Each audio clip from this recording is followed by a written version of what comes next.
Hi, everybody. Welcome to my talk, Improving Readability with Class Template Argument Deduction. I'm AJ Orians.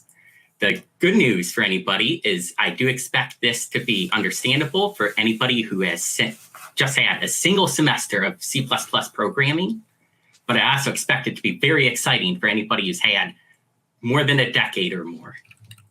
A little bit about myself. I'm from the United States of America, from Michigan. It's the state that pretty much looks like your hand, surrounded by the Great Lakes. I work at TechSmith Corporation. You might know them for Snagit, or the product that I work on called Camtasia. Well, without further ado, let's begin. What I'm talking to you about today is a C++ 17 feature.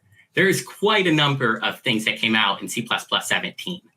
The one in particular that I'm talking to you about, template argument deduction for class templates. Being a C++ 17 feature, you've got to use C++ 17. Some compilers might default you to C++ 17 now.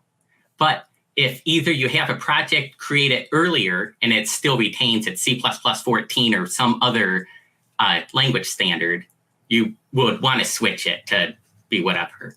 And it's not a bad idea for CMake files as well to just specify it in case somebody else in whatever compiler they're using is set up with the correct version. What this is all about is you call a function. This function returns a standard vector of standard string, and you have a name of it. Since C++ 11, you could actually simplify this part right here and just put the keyword auto. Auto is great. It's a great tool at your use that you may use. And I'll go into it some more about why you would or would not use auto.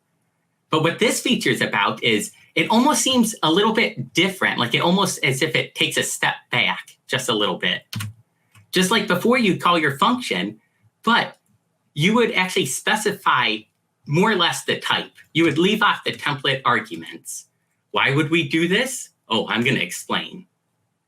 In addition to that, there's another way you could also do assignment. In fact, there's quite a few ways. You can use type defs, using aliases, and with C++ 20 came the ability to do a concept.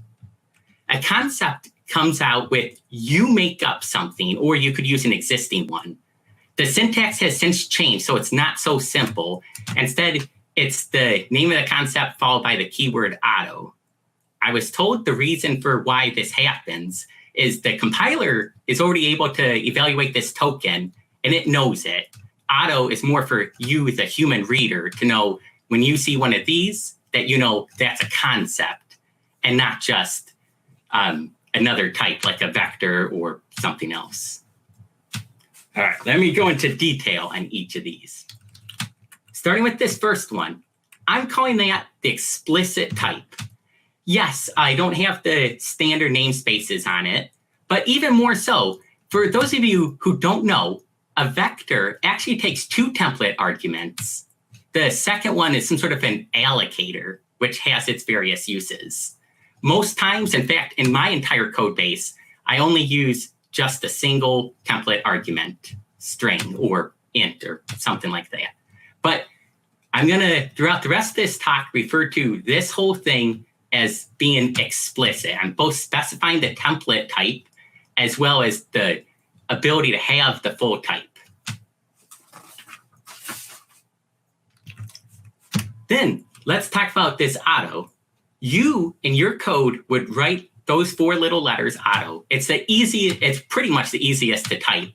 And it's so easy that the compiler, it automatically knows that you returned a vector. And though you would not change your code would be checked in like this, the compiler will actually substitute it with the explicit type. But your code's checked in, but it's replaced with the explicit type. The exact same thing is happening in this regard. It is possible that this function could return something else, and if it did return something else, in the case of auto, if this get selected file, say, returned not a vector, but a list, you still type the keyword auto right there, but it's able to just become a list of string.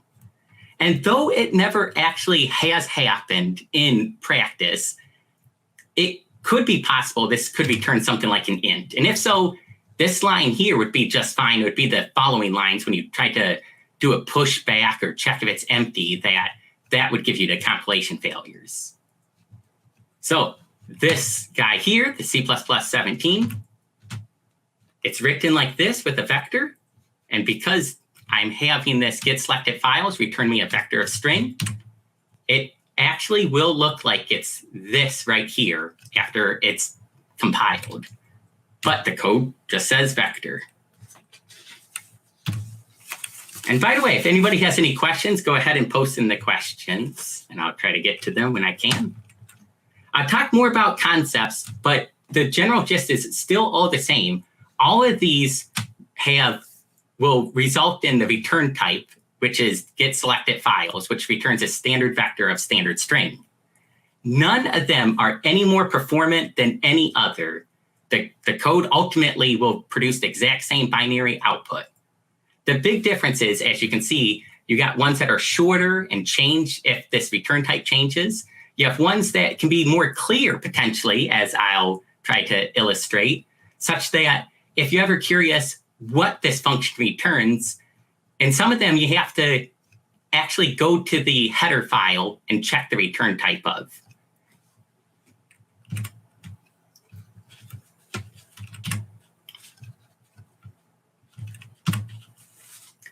Throughout this presentation, I'm going to use simple examples. And when I use a simple example, it makes it easier for you to follow.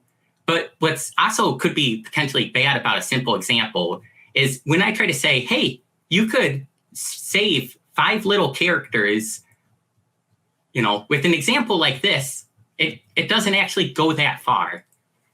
You're probably not that interested in saving those mere 5 characters. But my real world examples are quite a lot more. As you can see, I'll use vectors, shared pointers, const, you name it. And I'm not saying I couldn't shorten this up some. Nowadays, you can remove this space right here because they've fixed something with compilers where that's no longer needed to have this space. That was regarding some maximum munch rule that C++ had in today. And I don't doubt that perhaps have some extraneous equal signs or namespaces that could have resolved using a using namespace. Sadly, I couldn't have a using namespace, or there is some ways I could, but I am mixing both standard and boost types.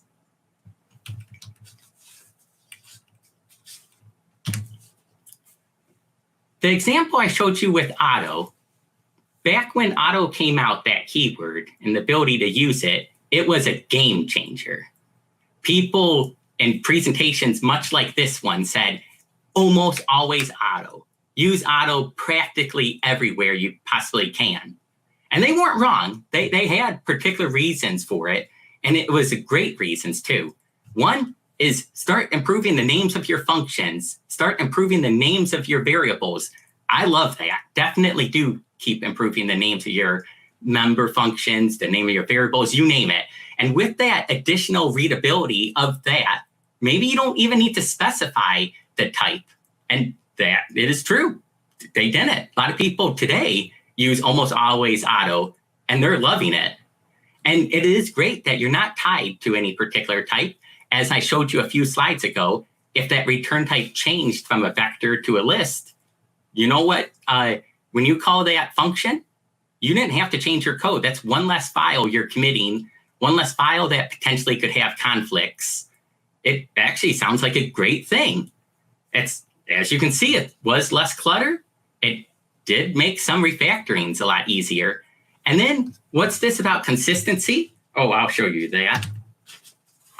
What's great is these are some examples of almost always auto. And they notice the first 4 or so characters all start off with AUTO, and all my variables are nice and aligned. Let me just talk about these, if I may. This first one, get number of retries. I hope that's a good name of a function. And then likewise, I think retry limit is a good name for a variable. But what is a retry limit?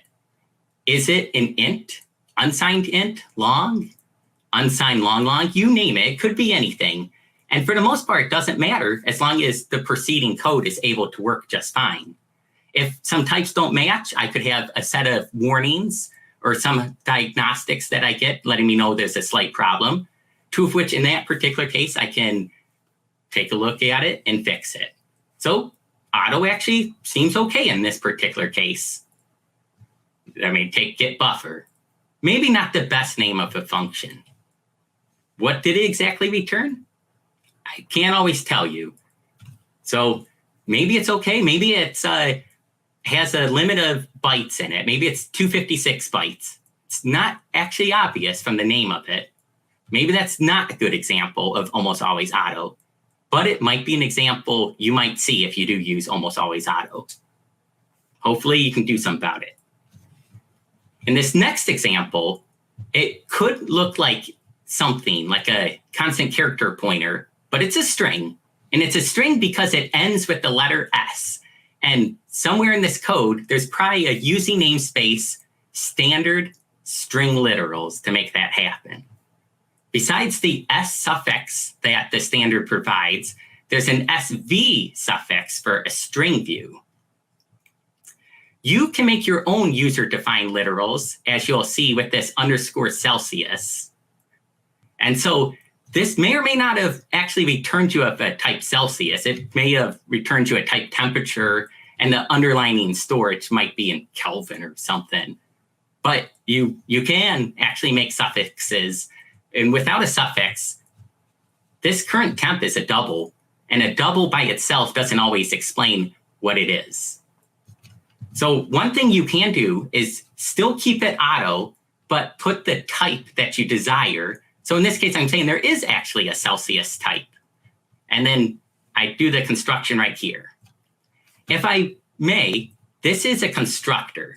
Even though I know some people do see the assignment operator, this very much so is just a constructor. It is not first calling a default constructor of type Celsius and then assigning the right-hand side of a Celsius that took some arguments. Nope, simply a constructor. And that's how you want it. I wouldn't say that's a quirk of C++. Actually, I'd say that's a really good feature, C++. Almost always auto is a great thing. I actually, throughout this talk here, will say in various places, do use almost always auto in various places. They bring up this really good example of, I have a map with my key being an int and my value being a standard string.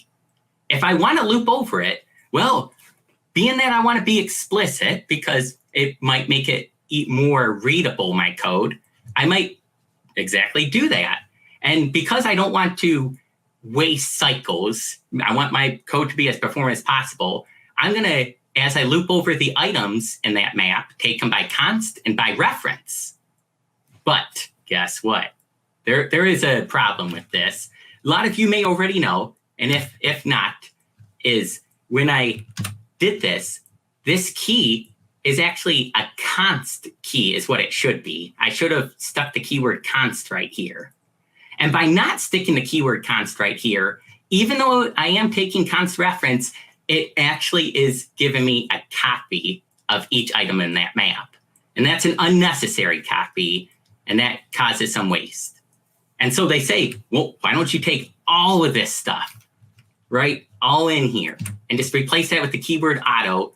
You get better performance, unless it is that important that you know it's a pair is what each item is. Unless it's that important that you have no idea what you're iterating over, that the key types are int and the value types are string, just use auto. It reads better. It works better. In that particular case, it didn't make a mistake. But then at my company, things are a little bit different. And obviously, I'm not trying to convince you or anything like that, but we really don't use almost always auto. And I'll tell you why. The first thing is it does hide the type. You see it's of type auto in places. What type is that? tooling definitely helps. I can hover over with my mouse in my particular integrated development environment and see the exact type. I can most likely hit the dot button or whatever button, and then it shows me what methods I can apply onto that type. That's great. And I think tooling can keep doing more, but there are some places, as I'll show in just a moment, where there's not the right amount of tooling, and thus it gets a little bit harder to always know what that type is. And when you don't know what that type is and you feel like you do need to know what that type is, you then have to flip over to that header and take a look. And that flipping over is just extra time that could have just been saved if somebody just provided that type. Though I did say it can be easier to do refactorings, it at the same token can also make it a little bit harder to adjust code.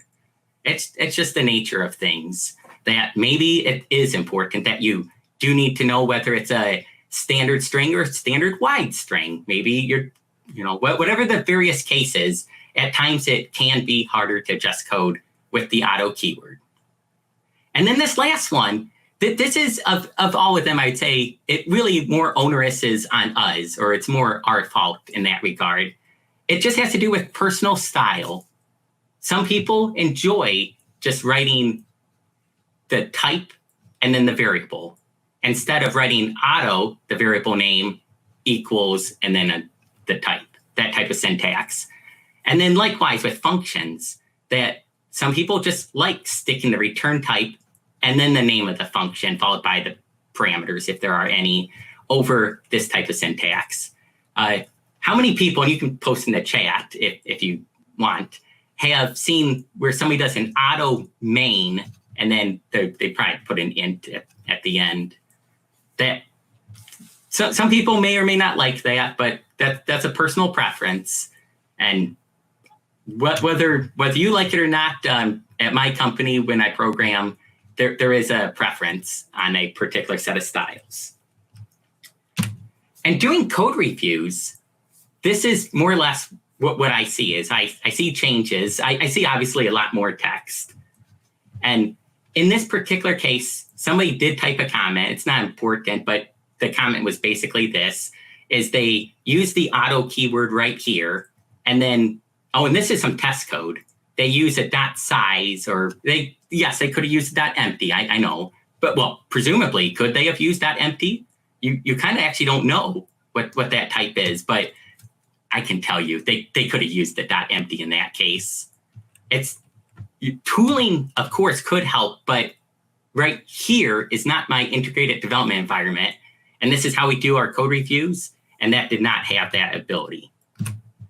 Here's another little case, and you can see the person actually did write the comment. This one might or may not be as obvious as that other example. It's a little bit more complicated. They have a type and they call a method, and then they call a method on the return result of that method, and then finally pull out some public member variable, probably because that's a struct right there. And though the name is a pretty good name, it is still one of those things that our coding standard does try to ask you, unless it's exactly obvious, please do try to specify the type. And this type of thing, we are consistent that here's the only part here that uses C# code, which is some other language where they use the var keyword, same thing. If you use the var keyword, which is just like the auto keyword, likewise there, they prefer you not to use it, that you would try to be explicit. So that gets us up to class template argument deduction. Right, here's the explicit type on the left. On this right here, I say, hey, wait a minute. With this class template argument deduction feature of C++17, I can leave off the template arguments for each of these types. And that does appear to be fairly readable to me. I see if this was in a test, I'd be able to look at this, see I have a vector, couple elements. I personally can tell that they're of type double. I know that may not always be obvious to everybody. And I likewise am used to seeing this S at the end, so I know it is of type standard string. You might be asking, okay, I notice everything here all says standard. of some sort. What about for my classes? What about for something that's not a standard type? Can I make any use of this class template argument deduction? The answer is yes. And let me just show you how this actually works. I'm going to start by just showing you a function. It's not important what it does or even what it's called.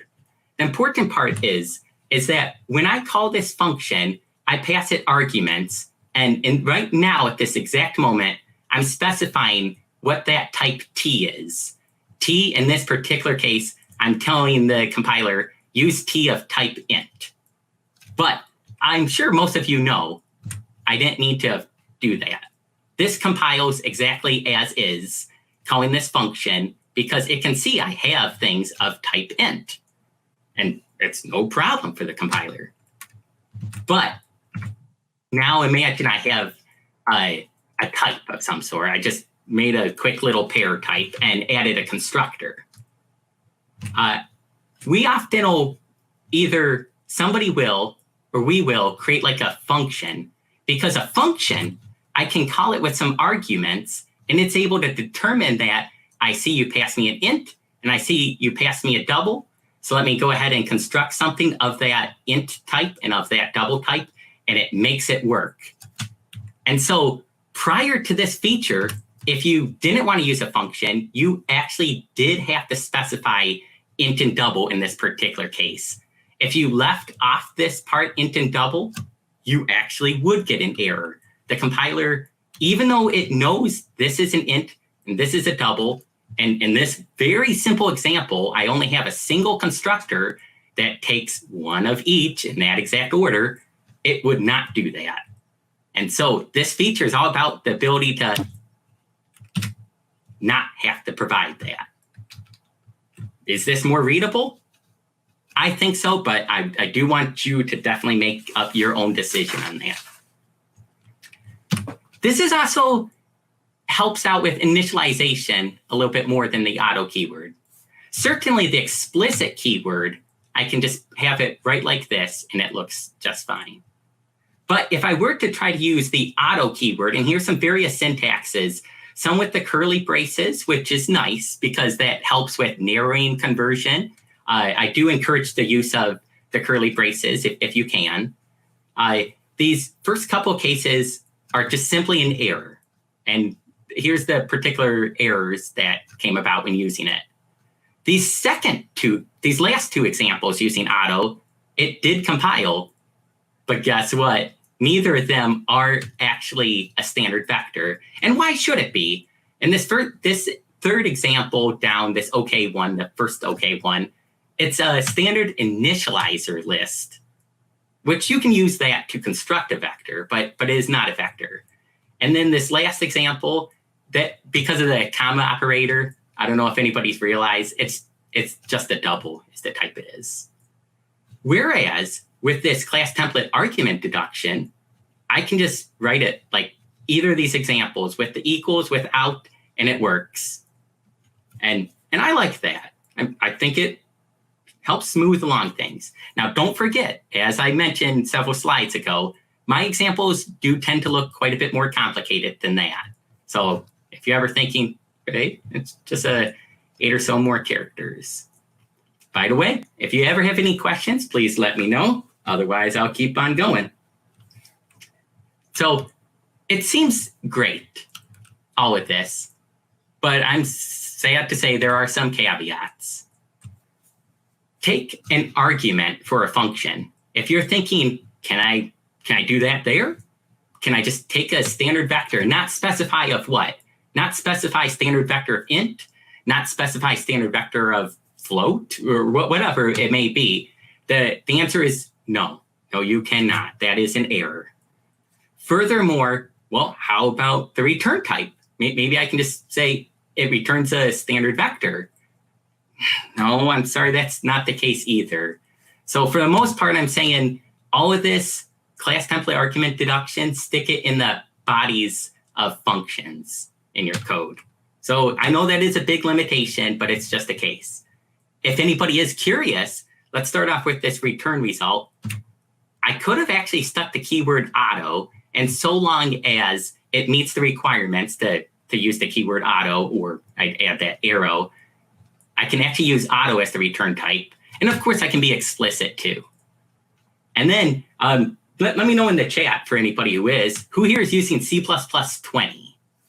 And I mentioned because they can actually use auto. So just in case you didn't see that, I'll do that again. Auto could be used as their parameter arguments.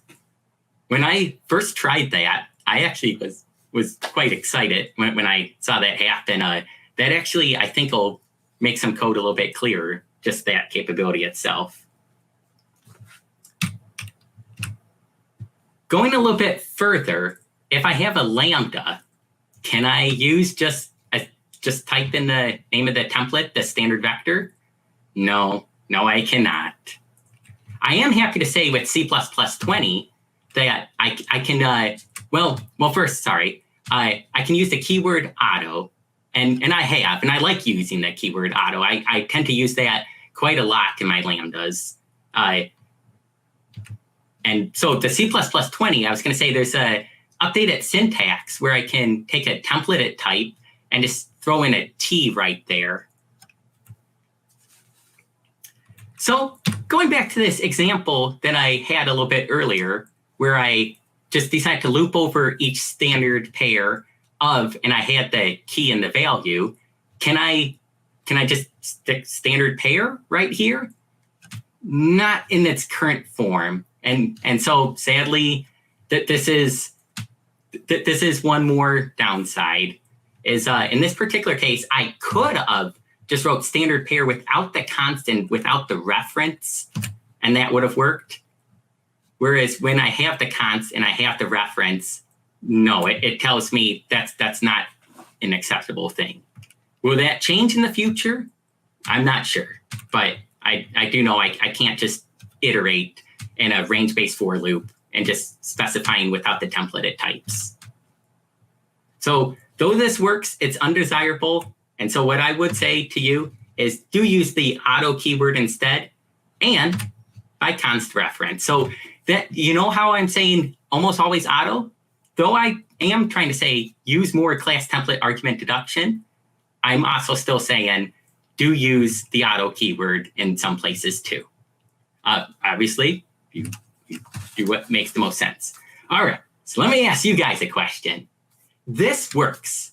I didn't have to specify int or string, if you will. I was able to just simply write it like this. And I'm okay with that syntax a little bit.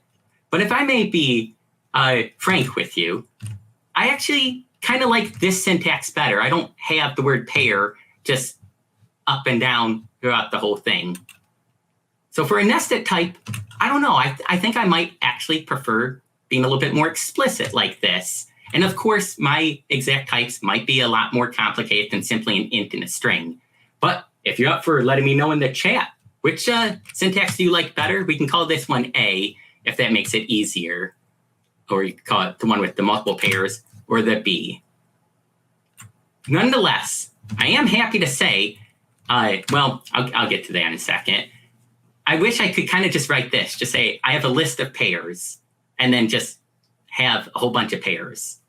Doesn't work that way. And I understand why. It's at the moment, the compiler is not able to adequately realize that. What I can do, however,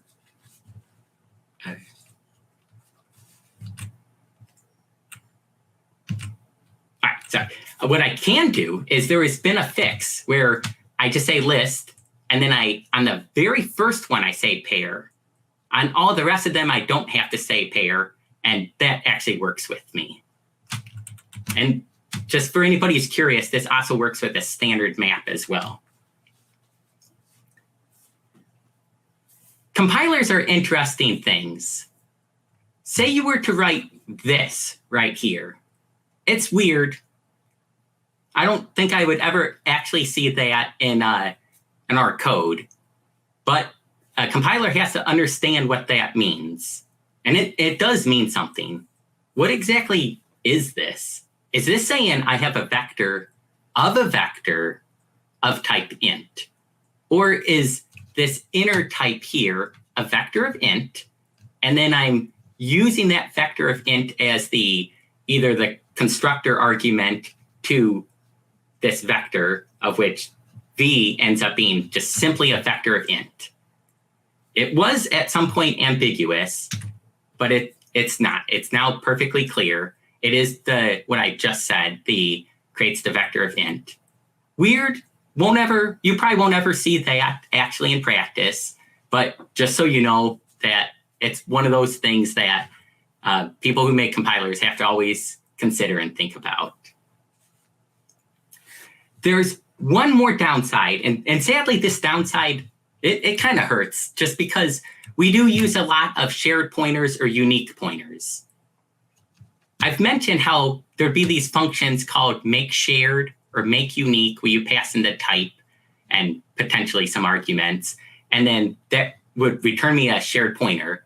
Though I don't have to specify a shared pointer of what, I didn't have to specify shared pointer of my type, I am using this function. And if you're okay with that, so be it.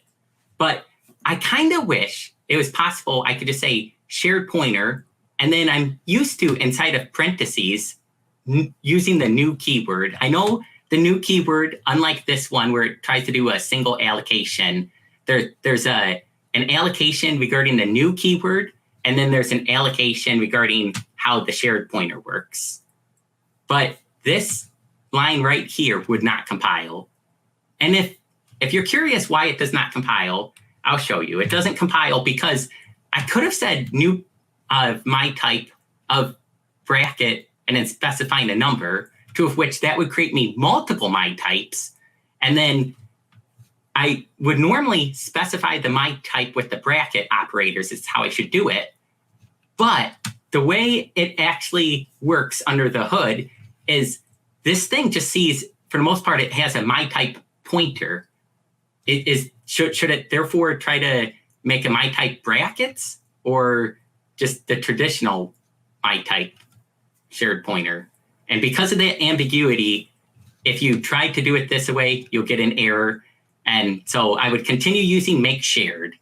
That is still the case, that it's not replaced to try and update its syntax. Continue your make shared and make unique. However, things like make pair or some others like that do use those.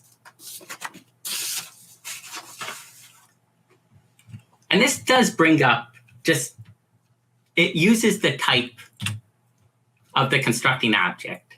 When I'm explicit here, when I say standard string and I have all of these things right here, each item of my vector here is of type standard string, which means I could do things like take the first one and append to it, because standard string has a plus equal operator, and I'm able to append to a standard string.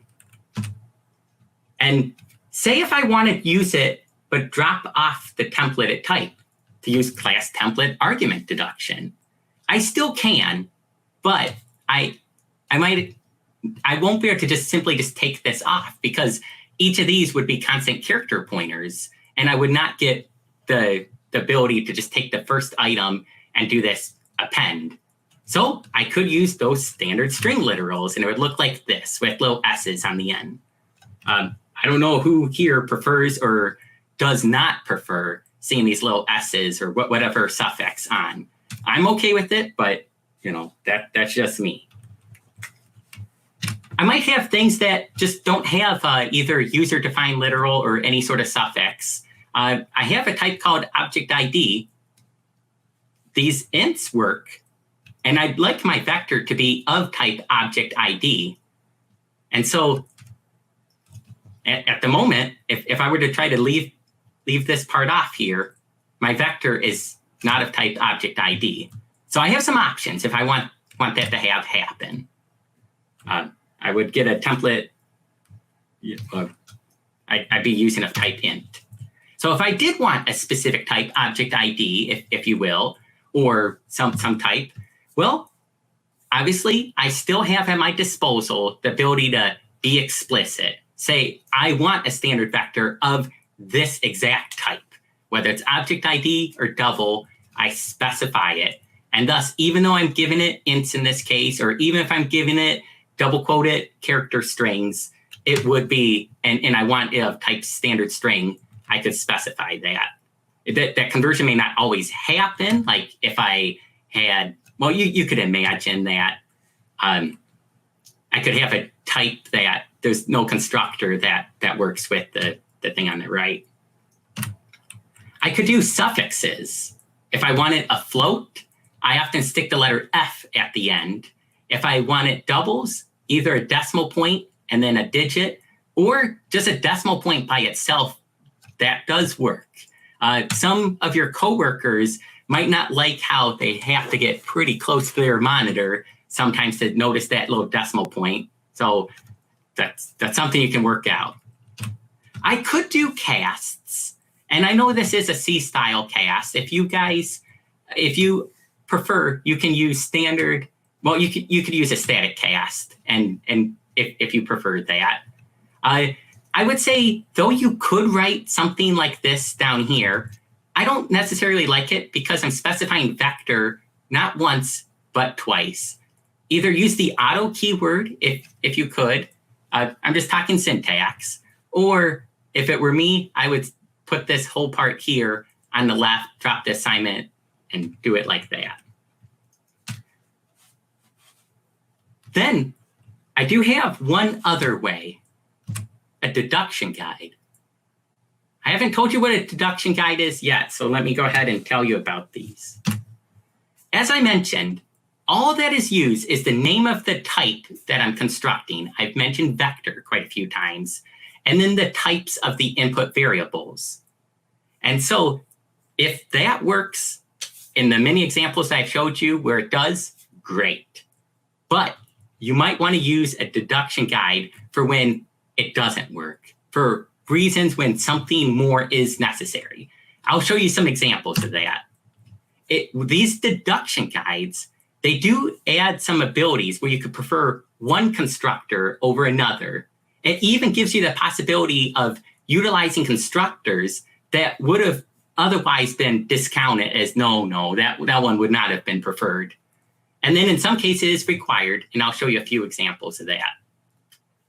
But one thing to remember is for any templated object, if I am trying to instantiate it, the compiler needs to know what exact type each of the templated types are. It can't leave some unresolved, and I'll show you that too. So here's a simple case. I have an object, I call him S. He has a single constructor that takes something, a single argument of type T.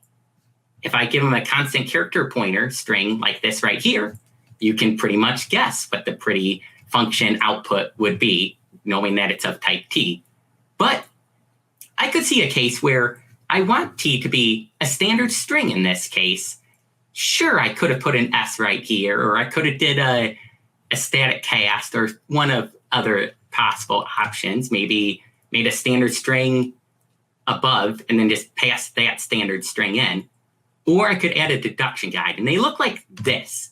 So at first is the name of that type, the thing that you're passing in this case, I am passing a constant character pointer, followed by the good old arrow syntax that we've seen, a dash and then a greater than symbol. And then I specify that type of what I want it to instantiate with right here. This is a deduction guide.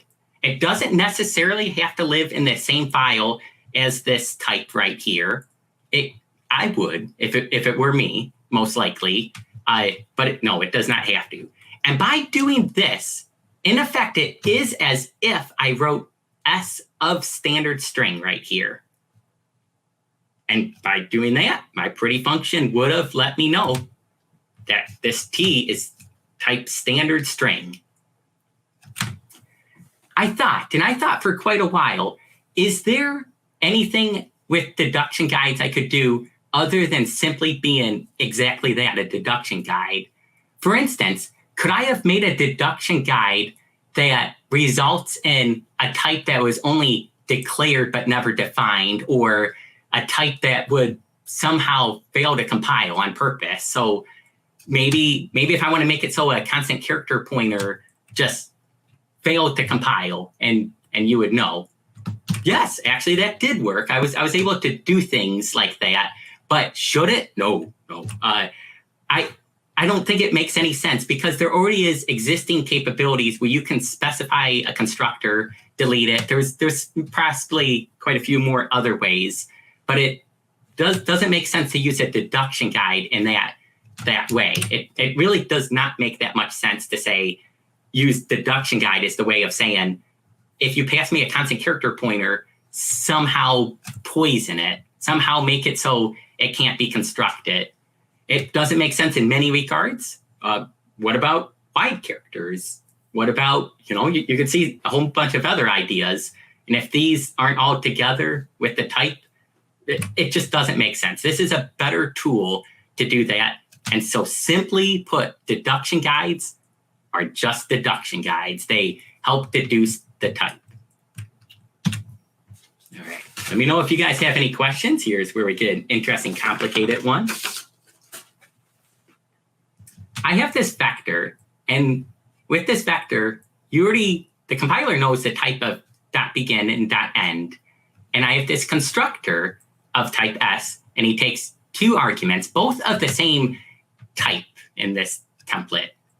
The compiler knows this type right here, but at no point did it ever learn this type T.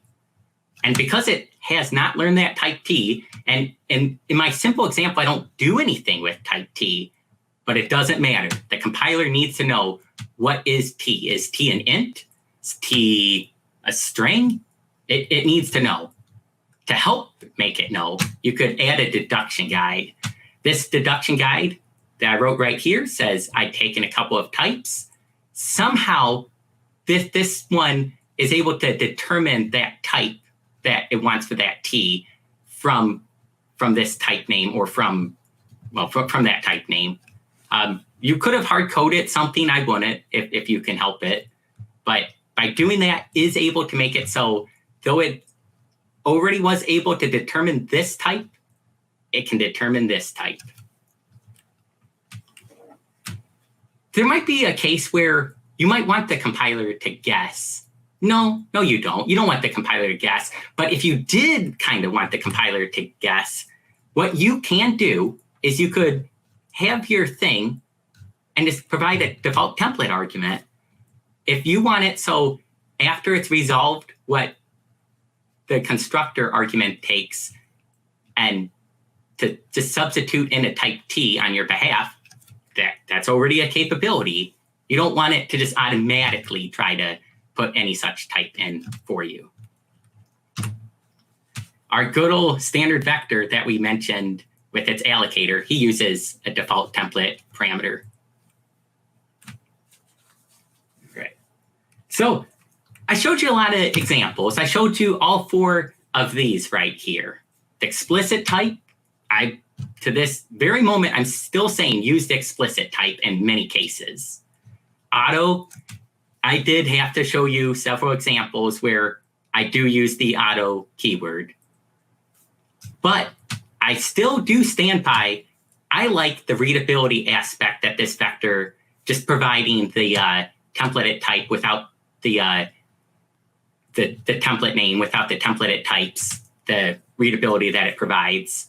And I would like to continue using that, and it provides readability. But one thing I haven't talked about yet, what about this concept down here? As you know, you just come up with a term, in this case, sortable, and that sort of is what it's probably most likely you're going to do with this variable, and it provides some enhanced readability. So the question you might be wondering is, well, wait a minute, how about concepts then? Should I use that over the explicit syntax, or the almost always auto syntax, or even what I just talked about? And let me rephrase that a little. Are there places that use the exact syntax or the auto syntax that could or should be replaced with a concept? If I were to give you a one-word answer, that answer would be yes, that there are places. But let's go into the details of that. At the moment, my compiler does not even fully support concepts. And if my compiler doesn't support it, there's a chance yours or one of your coworkers' compiler, if it's not the same, maybe they're on a different platform. C++ is a cross-platform language. And if theirs doesn't, you probably don't want to introduce something necessarily to a code base that'll break your coworker. So that's one reason. But all right, what else do you got? When you do use that auto keyword throughout your code and the almost always auto, there are times you can actually think of that as a concept that doesn't constrain you at all. It lets anything slide. But don't forget, concepts have a purpose. Using the auto keyword does have a purpose. Being explicit has a purpose. And concept's purpose really is more to constrain a type. So I took a few moments here and I said, could I create a concept? And this, by the way, for anybody who doesn't know what a concept might look like, I created a concept called container. I honestly don't think this makes the most amount of sense, but I could have wrote container, the auto keyword, v equals get numbers.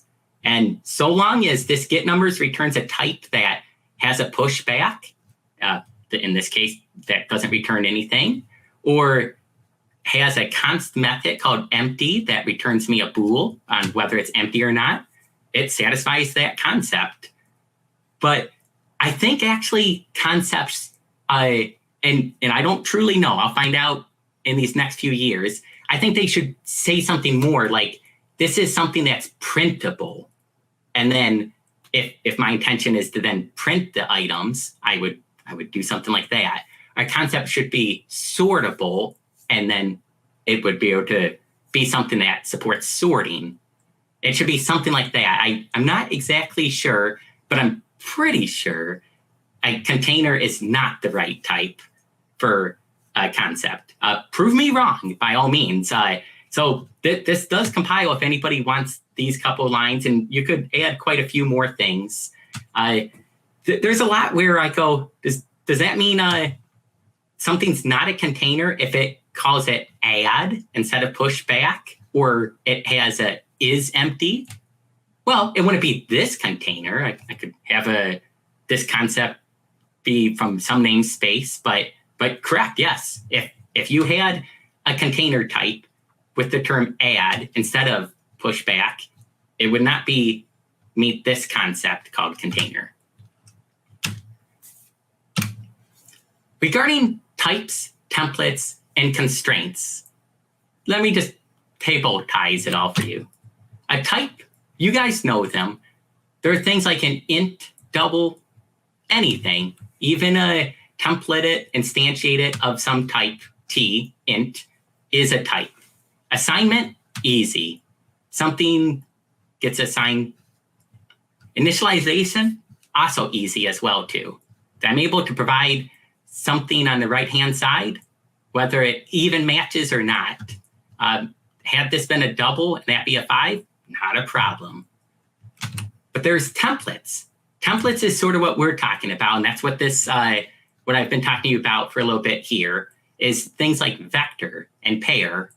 And assignment, nice and well readable. It actually helps out quite a bit there.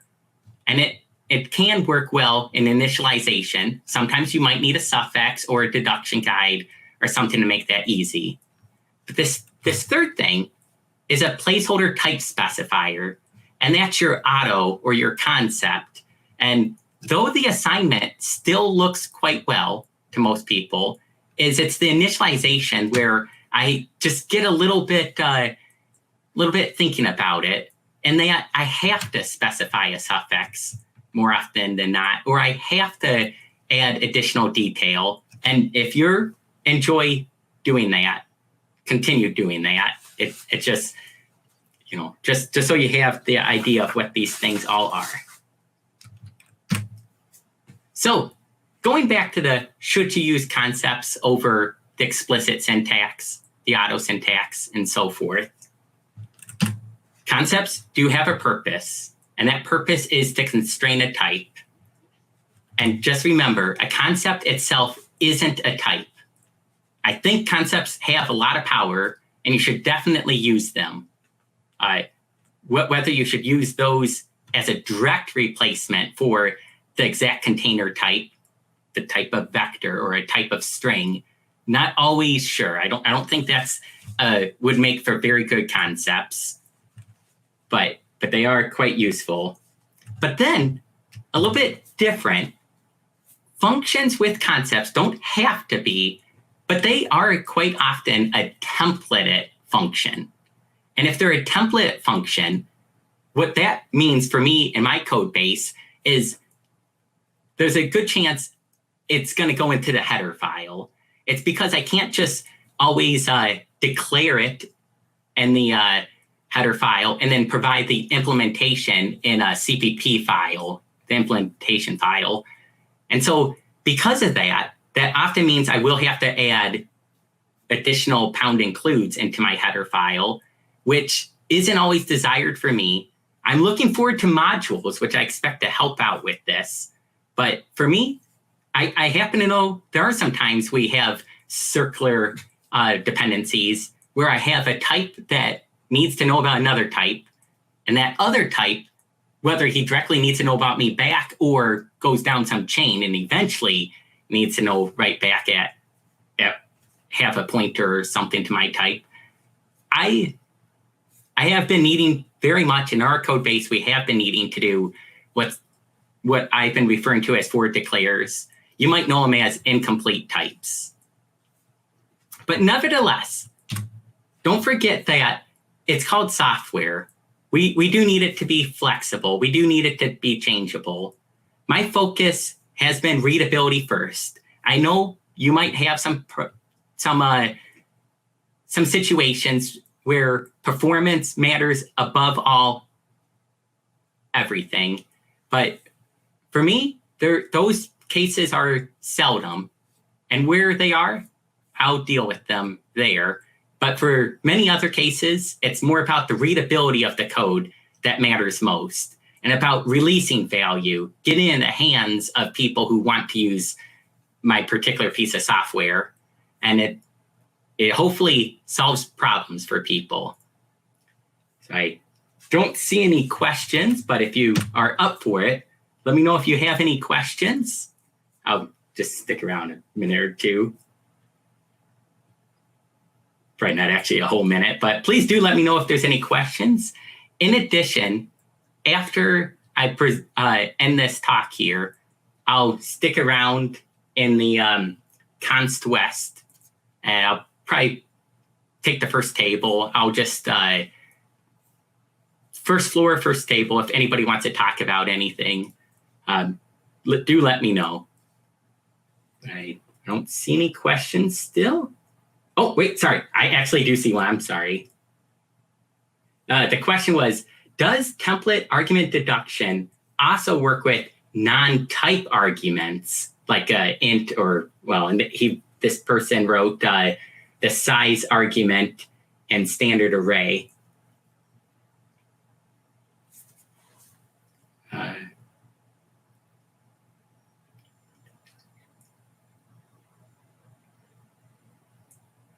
I don't know, actually. Let me think about that a little bit more.